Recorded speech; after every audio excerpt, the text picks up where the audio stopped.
بسم اللہ الرحمن الرحیم۔ ہمارے چینل کو دیکھنے اور سننے والوں محترم بہنوں اور بھائیوں، السلام علیکم ورحمۃ اللہ وبرکاتہ۔ آج ہم جس موضوع پر بات کریں گے وہ ہے اللہ کی یاد اور شیطان کی چال۔ ایک شخص ہر روز رات کی تنہائی میں اللہ تعالیٰ کا ذکر کیا کرتا تھا۔ اس کام میں اس نے کبھی ناغہ نہ کیا تھا۔ ایک دن شیطان نے اس کے دل میں وسوسہ ڈالا کہ اے شخص، تو ہر روز رات کو اللہ اللہ کرتا ہے اور ایک مدت گزر گئی اس کام کو کرتے ہوئے، لیکن کیا کبھی ایک بار بھی اللہ تعالیٰ کی بارگاہ سے جواب میں لبیک ہوئی؟ تو کس عاجزی اور انکساری سے اللہ کی ضربیں لگاتا ہے، لیکن بارگاہ خداوندی سے تجھے ایک جواب تک نہیں آیا۔ اس شخص کے دل میں اس خیال کا آنا تھا کہ وہ پریشان ہو گیا اور دل شکستہ ہو کر لیٹ گیا۔ خواب میں اسے حضرت خضر علیہ السلام کی زیارت ہوئی۔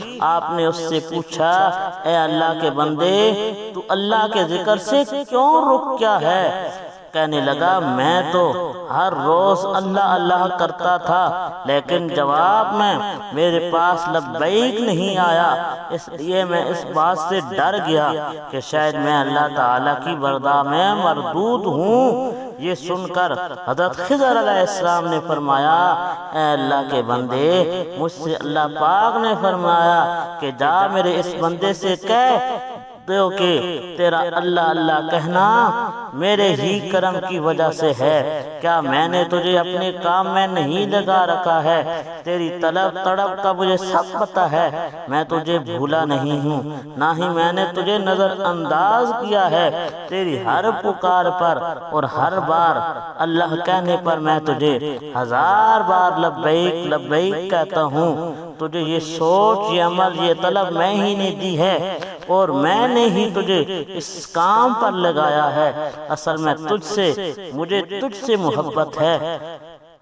اس شخص نے یہ خواب دیکھا تو بڑبڑا کر اٹھ بیٹھا اور فوراً صدقے دل سے غائب ہوا اور پھر اللہ تعالیٰ کے ذکر میں مشغول ہوا۔ اللہ تعالیٰ ہم سب کو شیطان لعین کے وسوسوں سے محفوظ فرمائے، آمین۔